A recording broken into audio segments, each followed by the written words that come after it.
Welcome to blooming but sorry Vamshi Devulapalli. So ఎలా ఉన్నారు అందరూ? బాగున్నాయా? లాస్ట్ 8 డేస్గా మనం చెప్పుకున్న స్టోరీస్ అనేవి నచ్చాయా? నైస్, చాలా మంచి సపోర్ట్ ఇస్తున్నారు. అండ్ ఇంకా ఇంకా ఇంకా మంచి మంచి కథలతో నేను వస్తూనే ఉంటాను. ఓకేనా? Please keep on supporting. And భయ్యా 1300 సబ్స్క్రైబర్లు ఉండి 100 మంది చూస్తారంటే దారుణంగా ఉంది భయ్యా. ఓపెన్ చేయండి భయ్యా, లింక్ ఓపెన్ చేసి చూడండి అబ్బా. ఓకేనా? So what ever it may be, thank you. Support చేసే వాళ్ళందరికీ మాత్రం చాలా చాలా చాలా థ్యాంక్స్ అండి. మంచి మంచి కామెంట్స్ ఇస్తున్నారు, మంచి మంచి కాంప్లిమెంట్స్ ఇస్తున్నారు, కాల్స్ చేస్తున్నారు. Thank you. అండ్ ఎస్, ఇది ఆపను, ఖచ్చితంగా కంటిన్యూ చేస్తాను. సో మరి ఈరోజు కథలోకి వెళ్ళిపోదామా? రండి రండి, అన్న తమ్ముడు అక్క చెల్లి బావా డ్యూట్ డార్లింగ్స్, రండి రండి రండి, అందరూ వచ్చేయండి. ఎస్, సో ఈరోజు మనం చెప్పుకోబోయే కథ పేరు ఏంటంటే తిండిపోతు తాతబ్బాయి. బాగుందా పేరు? కథ ఇంకా బాగుంటుంది. ఓకే, కథలోకి వెళ్ళిపోదాం. ఒక అగ్రహారం ఊర్లో, అంటే పల్లెటూరు, అగ్రహారం అనే పల్లెటూరులో ఒక అబ్బాయి ఉన్నాడు. ఆ అబ్బాయి పేరు తాతబ్బాయి. మనోడు చాలా పుష్టిగా తింటాడు. ఎంత పుష్టిగా అంటే అమ్మో ఇంకా ఇంకా పెట్టాలా అని చెప్పి తల్లిదండ్రులు కూడా భయపడేలా తింటాడనమాట. అయితే మనోడికి మరి ఈ రోజుల్లో, ఈ ఎన్విరాన్మెంట్లో, ఈ క్లైమేట్లో, ఇంత పొల్యూషన్లో ఏం తిన్నా అది అరిగే కంప్లీట్ శక్తి తనకు వస్తుంది అనమాట. సో హ్యాపీగా తింటున్నాడు, అది అరుగుతోంది, తింటున్నాడు. అలానే తిని కూర్చుంటాడంటే ఎంత తింటాడో దానికి 100 రెట్లు ఎక్కువ పని చేస్తాడనమాట. సో మనోడు ఇంక ఇంట్లో ఆ పని ఈ పని లేదు, మొత్తం పనులన్నీ చేయడం, కడుపు నిండా తినడం. మనోడు ఆకలి అంటే ఇంట్లో వాళ్ళే భయపడతారు అనమాట. అరే ఏంట్రా ఎంత తింటున్నాడని చెప్పి ఆశ్చర్యపోతారు అనమాట. అయితే ఆ విషయాన్ని క్యాచ్ చేస్తున్న ఊళ్ళో వాళ్ళందరూ కూడా, ఊళ్ళో ఏ ఫంక్షన్ అయినా, పెళ్ళైనా మనోడు వెళ్ళడం, పొద్దునుంచి మధ్యాహ్నం దాకా ఫుల్ చాకరీ చేయడం, మధ్యాహ్నం కడుపు నిండా తినడం, ఇదే మనోడు పని అనమాట. అయితే అందరూ చాలా మంచిగా ఉంటాడు, చాలా కష్టపడతాడు, అడిగిన వాళ్ళకి అడిగిన వాళ్ళకి సాయం చేస్తాడు. తన మాత్రం తిండి విషయంలో కాంప్రమైజ్ అవడం అనమాట. సో ఇలాంటి రోజుల్లో అంత హెల్తీగా తినడం చాలా ఇది కదా. మనం మ్యాక్సిమం ఈ రోజుల్లో ఎంత తింటున్నాం, ట్యాబ్లెట్స్ వేసుకునే దాంట్లో హాఫ్ కూడా ఫుడ్ తినట్లేదు. ఎస్, అయితే ఆ ఊర్లో ఏమైందంటే వాళ్ళ అమ్మకి ఓకే అని చెప్పి ఎలా అయినా వీడిని మార్చాలి, ఈ ఫుడ్ అనేది కొంచెం తగ్గించాలి అని చెప్పి వాళ్ళ అమ్మ ఏం చేసిందంటే మనోని కొంచెం బంధించి ఉంచేయాలి, ఇంక వీధిలో ఫంక్షన్స్కి వెళ్ళకూడదని డిసైడ్ అయిందనమాట. ఒకరోజు ఒక ఆవిడ, రత్నావతి అని పేరులో ఒక ఆవిడ ఏం చేసింది, వాళ్ళ ఇంటి దగ్గర అట్లు నూనె పెట్టుకుందనమాట. కొన్ని క్వాంటిటీ ఆఫ్ అట్లు వేస్తారు. ఈ అట్లు పర్సనల్గా పిలిచి పెడతారనమాట. సో ఆ అట్లు కంప్లీట్ అయిపోవాలి. ఈవినింగ్ ఒక టైం వచ్చేసరికి అట్లు అనేవి కంప్లీట్ అయిపోవాలన్నమాట. అయితే ఏమైంది, ఆ రోజు ఊళ్ళో వాళ్ళందరూ పిల్లలు వచ్చారు.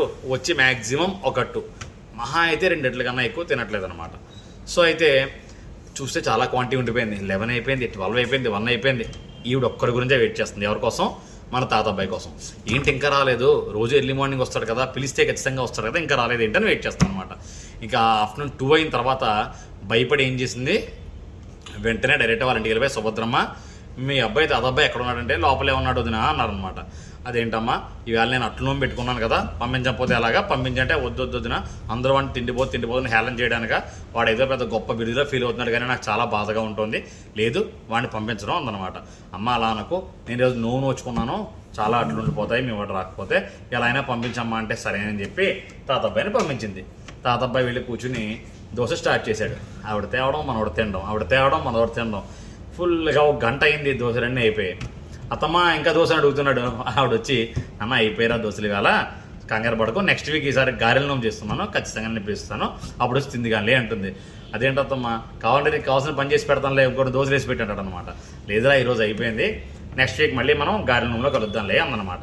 సరేనని చెప్పి మనోడు వెళ్ళి చేయి కొట్టుకుంటూ ఉండగా వాళ్ళ అమ్మతో, సుభద్రమ్మతో అంటుందన్నమాట రత్నావతి, వదిన చూసావా, ఈరోజు మీ వాడు రాకపోతే నా పూజ కంప్లీట్ అయ్యేదే కాదు, అయినా వాడు ఏమన్నా తిని కూర్చునే రకమా, తిట్టుకోవడానికి ఎంత తింటాడో దానికి 100 రెట్లు ఎక్కువ చాకరీ చేస్తాడు, చాకరీ చేసిన కదా తింటాడు, అందరిలాగా ఏ ఆశించకుండా కేవలం కడుపుకి పుట్టాడు, కూడు కోసం వస్తారు, తప్పే ఉంది అందులో, కాబట్టి పని చేసేవాడు ఎంతనా తినచ్చు. ఈ రోజుల్లో మనం ఎంత తింటాం, ఒక ముద్ద తింటే 2వ ముద్దగా దిగట్లేదు మనకి, అలాంటిది వాడు ఈ రోజుల్లో తింటుంటే చాలా ఆరోగ్యంగా ఉన్నాడు అర్థం, వాడిని ఏం తప్పు పట్టగలగా అందనమాట. ఈలోపు మనోడు చేయి కట్టుకుంటూ బాగా దగ్గర నుంచి అంటున్నాడు, అత్తమ్మ నీకు కావాలంటే ఒక 200 చేతలు నీళ్ళు తోడు పెడతాను, కానీ నన్ను మాత్రం గాలి నూనె పిలే అన్నాడు అనమాట. వెంటనే వాడిద్దరు నవ్వుకొని, ఇద్దరు ఆడవాళ్ళు నవ్వుకొని, సరేనా తప్పకుండా పిలుస్తాను అందనమాట. సో మనోడు ఎంత తిన్నా దానికి అరాయించుకునే శక్తి ఈ రోజుల్లో ఉండడం చాలా గ్రేట్ కదా. అయితే మనోడు ఎక్కడా కూడా ఇది ఫ్రీగా తినట్లేదు, కావాల్సినంత పని చేసి మరీ తింటున్నాను అనమాట. సో మనం హెల్తీగా తింటున్నాము అంటే మనం ఏదో తిండిపోతాను కాదు, మనకు ఆ తిండి డైజెస్ట్ అవ్వడం ఈ రోజుల్లో చాలా గ్రేట్. సో తినే వాళ్ళని ఎప్పుడు మనం కామెంట్ చేయకండి, తిండికి తగ్గ పని చేయాలి. సో ఎంత కష్టపడుతున్నామో అని తినడంలో తప్పే లేదు. సో ఫైన్, ఓకేనా. అది మన తిండిపోతే అదొప్పే కదా. సో కథ స్టార్టింగ్లో మనం అందరూ ఫన్నీగా అనుకున్నా, ఎండింగ్ వచ్చేసరికి మాత్రం మనోడు పనికి తగ్గ తిండి తింటాడు అనమాట. So that's about the story. ఎలా ఉంది, నచ్చింది అందరికీ?